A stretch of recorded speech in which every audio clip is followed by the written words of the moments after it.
Hey everyone, welcome back. Today we're taking a deep dive into Vedic astrology. I know a lot of you are fascinated by this ancient system, and today, well, we're going to try to uncover its surprising scientific depth.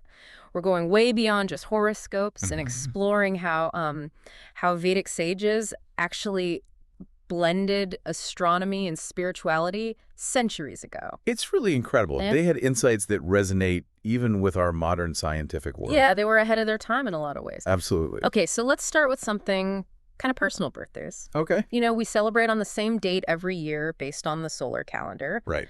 But Vedic astrology actually uses the moon's position in a nakshatra, Right. a lunar constellation, to determine your birthday Each year. each year. Yeah. So it changes. It does. Yeah. Nakshatras are like these signposts along the moon's path, Okay. and each of them has its own unique energy and symbolism. Oh, wow. So celebrating on your nakshatra birthday, it allows you to actually connect with these specific cosmic energies, Oh, interesting. influencing you at that moment. So it's not just about, like, the date on the calendar, Yeah. but it's about aligning with, like, a specific lunar energy. Yeah, That's fascinating. It's like getting a personalized cosmic update every year. it is. That's cool.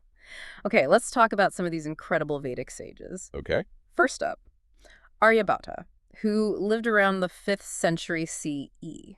Aryabhata was a true visionary. Okay. I mean, in his work, the Aryabhatiya, he proposed that the Earth rotates on its axis. Wow.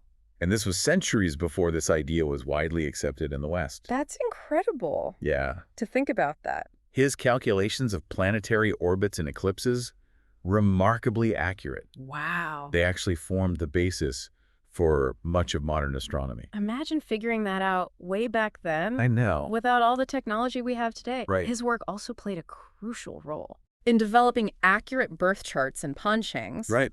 those Vedic almanacs, Yes. used for both astrological and astronomical calculations. Exactly. And, Aryabhata's legacy, it really highlights the deep connection between science and spirituality within Vedic traditions. Yeah, It's a theme we're going to see again and again for sure. as we explore these ancient insights. Now, Aryabhata, he focused on the grand movements of the cosmos. Yes. But what about applying that knowledge to everyday life? Right. That's where another remarkable sage, Legata, comes in. Legata. He was the author of the Vedanta Jyotisha, Okay. one of the oldest known texts on astronomy and astrology. Wow. And he really emphasized the practical uses of celestial movements, particularly for agriculture. So using the stars to guide your farming practices, it's like ancient precision farming. It is. Did he actually have, like, farmers consulting him? Yeah. Saying, like, okay, Legata, when's the best time to plant my crops? Well, we can only imagine those scenes. Yeah. But it's clear from his work that he saw the connection between the rhythms of the cosmos Right. and the cycles of nature. He used the positions of the sun, moon, and stars to predict seasons, optimize planting and harvesting times, Wow. and really help people live in greater harmony with the natural world. It's fascinating to see how these ancient practices kind of foreshadow our modern reliance on weather forecasting They do. and scientific data Yeah, for agriculture. absolutely. Now, let's talk about a sage who tackled a phenomenon Okay. that has intrigued astronomers for centuries: the Earth's wobble. Ah, yes. Varahamihira, Okay. the author of the Brihat Samhita. Okay. This is an encyclopedia of knowledge Okay. that covered a wide range of subjects, from astronomy and architecture to gemology and even political science. Okay, so he was clearly a man of many talents. He was. But what about this Earth wobble? Right. What exactly is that? So imagine the Earth spinning like a top that's slightly off balance. Okay. That wobble, known as ayanamsa in Vedic astrology, Okay. is caused by the Earth's tilt Uh-huh.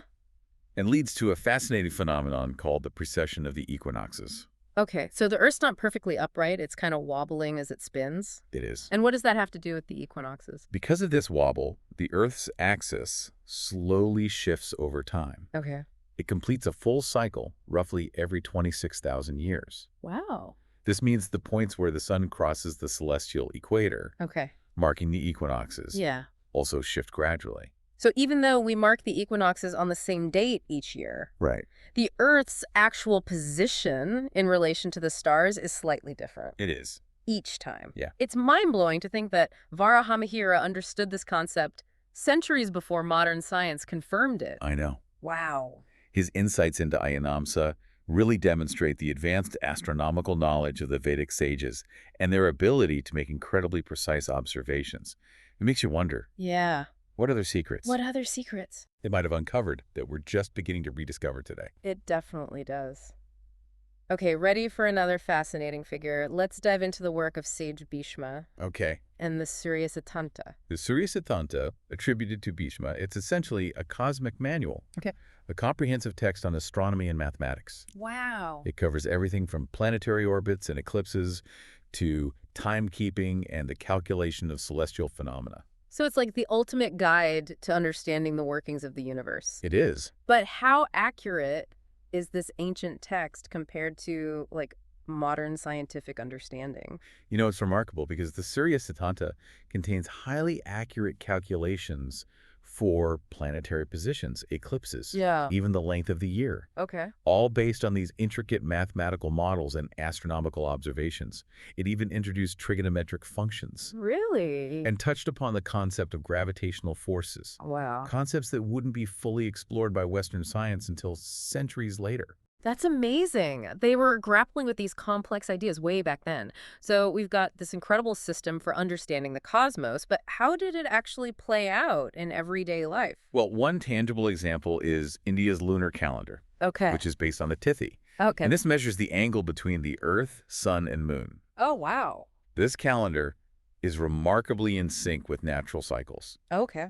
and it's still used today for religious observances, festivals, and, of course, astrological calculations. So, unlike our solar calendar, which focuses on the Earth's position around the sun, Right. the Tithi calendar considers the interplay of the Earth, Sun, and Moon, It does. giving it a more dynamic and nuanced perspective on time. Exactly. And this lunar calendar influenced much more than just daily life. Okay. It actually inspired the construction of some truly awe-inspiring temples, Okay. like the Navagraha temples dedicated to the 9 planets, Oh, wow. which embodied the deep connection between astronomy, spirituality, and architecture in ancient India.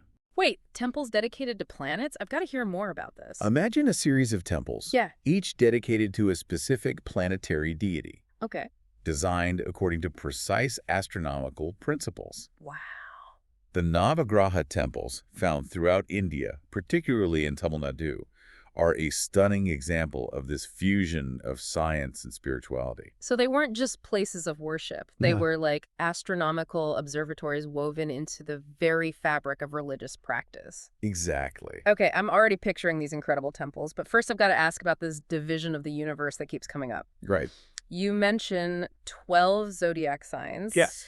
27 nakshatras, and something about the number 108. Right. Let's break that down. So the 12 zodiac signs are familiar to many, Right. but in Vedic astrology, they're further divided into 27 nakshatras, Okay. those lunar constellations we talked about earlier. Yeah. And each nakshatra is then divided into 4 equal parts called padas. So 12 signs times 27 nakshatras times 4 padas equals 1,296. What's the significance of that number? Well, that number itself isn't particularly emphasized in Vedic astrology. Okay. However, the number 108 Yeah. is deeply significant. Okay. It appears throughout Vedic texts and practices, Yeah. and it even represents the distance ratios Uh-huh. between the Earth, Moon, and Sun. Wow, 108 really seems to be a recurring theme. It is. From prayer beads to yoga postures, it pops up in so many different contexts. Yes. And to think it's connected to these fundamental cosmic proportions. It is. Okay, we've covered a lot of ground here, but before we delve deeper into how Vedic astrology can be applied to modern life, Right. let's take a moment to reflect on the incredible depth of scientific knowledge embedded within this ancient system. It's truly remarkable. From celebrating birthdays based on lunar constellations to understanding the Earth's wobble, from ancient texts to incredible temples, we've seen how the Vedic sages blended astronomical observation and mathematical calculation with spiritual insight, Yeah. creating a system that continues to fascinate and inspire us today. It's really incredible. It is. So we've seen how these Vedic sages were centuries ahead of their time in understanding the cosmos, but how can we apply those insights to our lives today? It's one thing to, like, admire their astronomical knowledge, but can it really help us navigate the complexities of modern life? Absolutely. Okay. One of the most powerful aspects of Vedic astrology is its potential for self-understanding. Okay. By analyzing an individual's birth chart, Uh-huh. a Vedic astrologer can reveal insights into personality traits, Okay. strengths, Yeah. weaknesses, and even potential life paths. So it's like a cosmic personality assessment, but much more in depth. Yeah, I think that's a good way to put it. Does it actually tell you who you are, or is it more about highlighting like certain tendencies and potentials? It's not about putting you in a box or saying this is exactly who you are and this is all you can ever be. Right.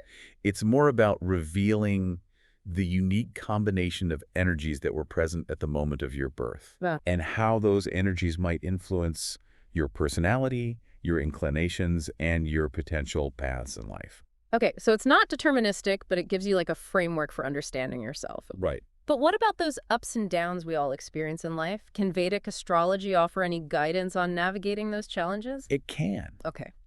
Vedic astrology offers insights into timing, decision-making, Okay.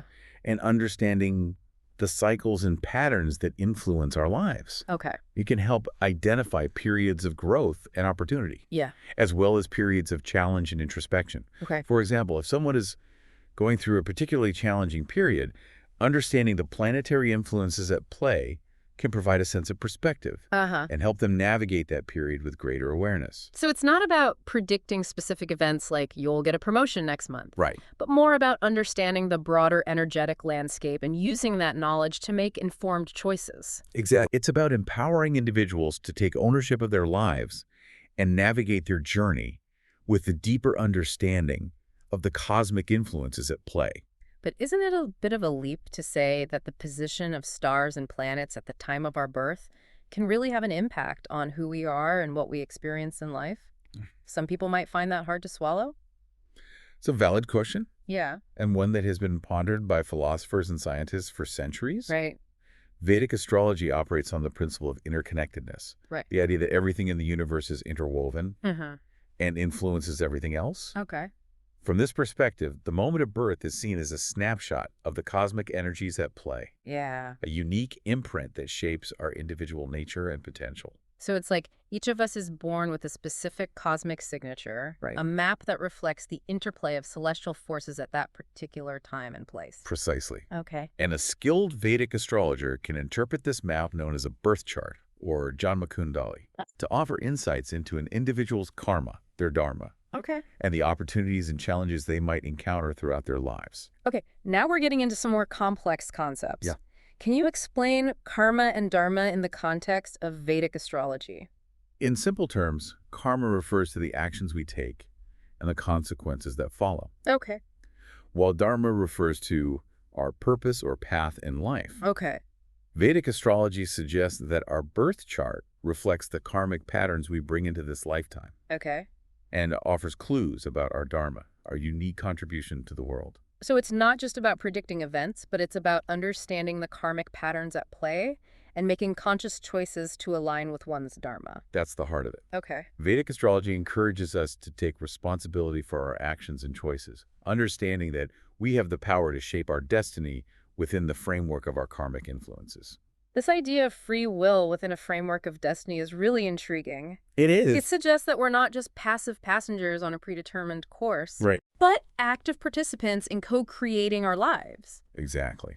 So how does this play out in specific areas of life, like relationships, for example? Relationships are a fundamental aspect of human experience. Yeah.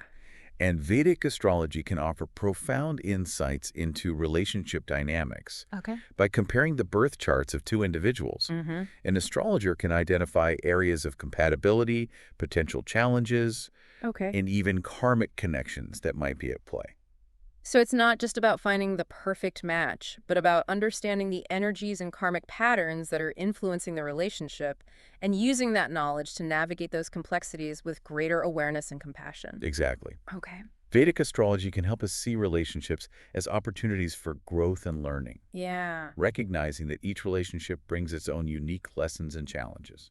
What about career and finances? Sure. Can Vedic astrology offer guidance in those areas as well? I imagine a lot of people would be interested in knowing if they're on the right career path or if there are any financial windfalls in their future. Vedic astrology can certainly offer insights into those areas. Okay. By analyzing an individual's birth chart, Mm-hmm. an astrologer can identify potential career paths, strengths, and talents that might lead to success and fulfillment. Okay. It's not about predicting a specific job or a guaranteed financial outcome, Right. but about understanding your natural inclinations, your potential obstacles, and the timing of opportunities related to your career and finances. So it's more about understanding the energetic influences and using that knowledge to make informed decisions rather than expecting a crystal ball prediction. Precisely. Okay. It's about empowering individuals to align their actions with their cosmic blueprint, Uh-huh. recognizing that while we may have certain predispositions, Yeah. we also have the free will to make choices and shape our own path. This all sounds incredibly empowering. It can be. It's like having a cosmic roadmap to guide you through life's complexities. Right. But I have to ask, with all this emphasis on understanding influences and patterns, Yeah. does Vedic astrology leave any room for free will? It does. Okay. Does it suggest that our lives are essentially predetermined? That's a great question, and one that gets to the heart of the debate between destiny and free will. Right.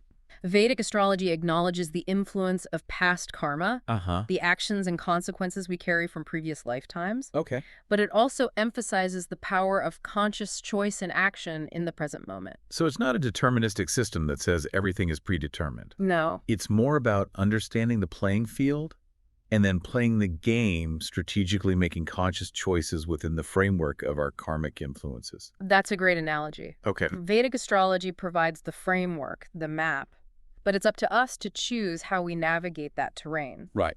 We have the power to make choices that align with our highest aspirations and to learn and grow from the challenges we encounter. This perspective really resonates with me. It's not about being a passive recipient of fate, but an active participant in shaping our destiny. Absolutely. Like we're all co-creating our lives with the universe. Vedic astrology provides the tools and insights to empower us on that journey. Yeah. It's a system that blends ancient wisdom with practical application, offering guidance and support for living a more conscious and fulfilling life. Well said. I think we've covered a lot of ground in this segment. We have. From self-understanding to relationships. Right. From career to finances. Yes. And even touched upon the complex interplay of destiny and free will. It's been a fascinating exploration. Yeah. And I hope our listener is beginning to see the depth and richness that Vedic astrology has to offer. Yeah. It's a system that invites us to engage with the cosmos, to understand our place within the grand tapestry of existence, and to live our lives with greater purpose and intention. That's a great way to sum it up. Okay, so we've been on quite a journey exploring the world of Vedic astrology, haven't we? But I know there can be some misconceptions and skepticism surrounding this ancient system. So let's tackle those head-on and try to separate fact from fiction. What are some of the most common misunderstandings you encounter? Well, I think one of the biggest misconceptions is that Vedic astrology is all about fatalism, Right. that it dictates our lives and leaves no room for free will. Right, as we were talking about earlier. Exactly. It's much more nuanced than that. It is. It's not about predicting like a fixed future, Right. but understanding the energies and influences at play Yes. and making choices accordingly. It's like having a cosmic weather forecast. Yeah. You know, there's a chance of rain, so you bring an umbrella. Right. It doesn't mean you're stuck inside all day. Exactly. Vedic astrology empowers us to make informed decisions, Yes. not to resign ourselves to like a predetermined fate. Exactly. And another common misconception is that it's all about predicting specific events. Like you'll meet your soulmate on Tuesday, or you'll win the lottery next year. Right. Those kinds of predictions can make it seem like a fortune-telling gimmick, Yeah. rather than a sophisticated system of knowledge. Right. While Vedic astrology can offer insights into timing and potential opportunities, it's not about fortune-telling. Right. It's about understanding the broader cycles and patterns that influence our lives, Okay. and using that knowledge to navigate our journey with greater awareness. So it's more about understanding the currents of the cosmic ocean rather than trying to predict every wave that might come your way. A beautiful analogy. Thanks. Now, another misconception stems from the association of Vedic astrology with the zodiac signs we often see in, popular media. Right. People might think, I'm a Gemini, so I must be like this, Yeah. without understanding the depth and complexity of a Vedic birth chart. Right. It's much more than just sun signs. Absolutely. It involves the positions of all the planets, the lunar constellations, a whole system of calculations that takes into account the specific time and location of your birth. Precisely. It's a highly personalized system that goes far beyond the generalized descriptions we often see in horoscopes. Mm-hmm. And this leads to another important point, Okay. the role of a skilled Vedic astrologer. Yeah, because let's be real, with all this complexity, it's not something you can just Google and figure out on your own. Absolutely. A qualified Vedic astrologer has years of training and experience Right. in interpreting birth charts, understanding the nuances of planetary influences, and providing guidance that is both accurate and insightful. It's not a one-size-fits-all system. For sure. And working with a knowledgeable astrologer can make a world of difference. So it's not just about plugging your birth date into an app. Right. It's about working with someone who can decipher the cosmic code Right. and help you understand its implications for your life. Exactly. And finally, I think it's important to address the skepticism that arises from the scientific community. Sure. Some might dismiss Vedic astrology as, like, lacking empirical evidence, right, or being incompatible with modern science. Right. I can see how there might be a disconnect, especially with the focus on, subtle energies and karmic influences. Yeah. But haven't we seen throughout this deep dive how Vedic astrology is rooted in astronomical observation and mathematical calculation? Exactly. The sages who developed this system were keen observers of the natural world Yeah. and understood the intricate connections between celestial phenomena and life on Earth. Right. And while modern science may not have all the answers, it's important to remember that our understanding of the universe is constantly evolving. It's like we're still exploring this vast cosmic ocean, Yes. and Vedic astrology offers a unique and ancient perspective on its depths. A perfect way to put it. Yeah. So, while there may be aspects of Vedic astrology that challenge current scientific paradigms, Yeah. it's important to approach it with an open mind and recognize the wisdom it has to offer. I couldn't agree more. It's about bridging the gap between ancient wisdom and modern understanding, Right. exploring the intersections of science and spirituality, and recognizing the interconnectedness of all things. Well said.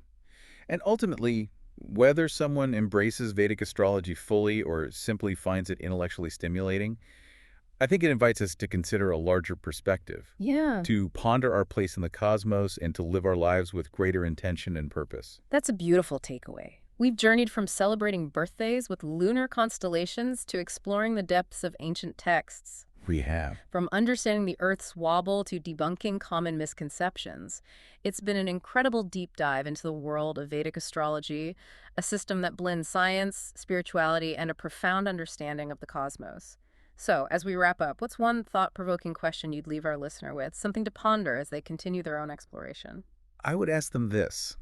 Could a deeper understanding of ancient astronomical knowledge, a knowledge that saw the interconnectedness of all things, enhance our appreciation of the cosmos and our place within it?